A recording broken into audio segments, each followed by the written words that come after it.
Why you must be baptized. Kwa nini ubatizwe? Namba moja, ubatizwe kwa sababu ni agizo. Basi enendeni mkawafanye mataifa yote kuwa wanafunzi wangu. Hakukufanyi kuwa wa dini, kuwa wanafunzi wangu, mkiwabatiza kwa jina la Baba na la Mwana na la Roho Mtakatifu. One among of assignment is what we call a great commission.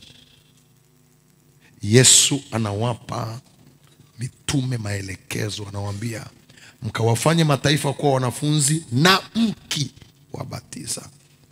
Tunakubatiza kwa sababu tumeagizwa na umeagizwa ubatizwe. Tunakubatiza kwa sababu ni agizo la kubatizwa. Alafu nikukumbushe tu, Israeli wote walibatizwa, wote.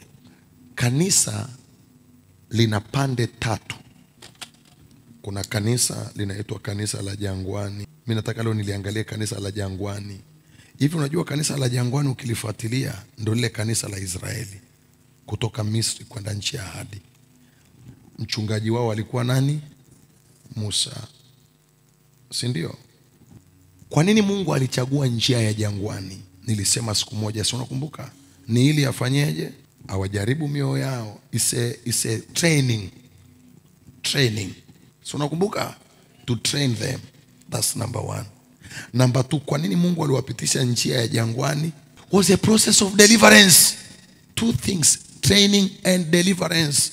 Lakini nikupe siri, kwa nini kama unakumbuka walipita njia ya jangwani, lazima ukumbuke kwa nini walipita bahari ya Shamu. Kitendo cha Israeli kupita baharini, katikati ya bahari, ilikuwa ni ubatizo.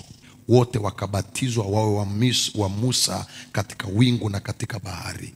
The world baptized to be from Moses to the cloud and in the water. Kuna vitu vilikuwa vinafanyika kwenye safari ya wana wa Israeli. Is a prediction of the church.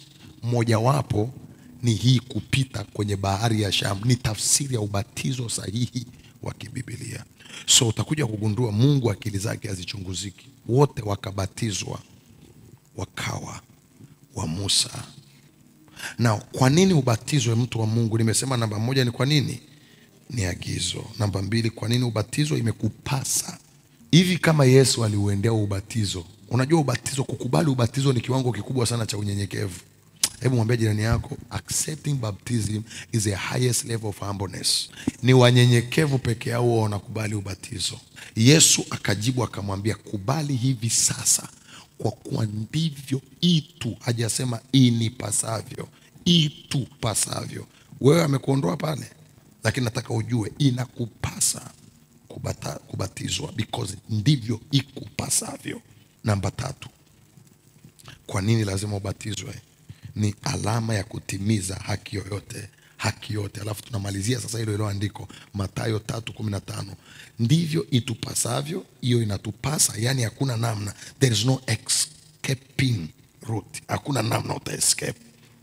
Alafu anasema itupasavyo kutimiza haki yote.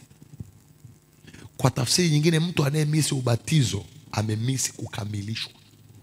Mimi sikatai, unaweza kuwa umemkiri Yesu, umejazwa na Roho Mtakatifu, lakini umekata ubatizo wa Kibiblia, hujatimiza haki yote.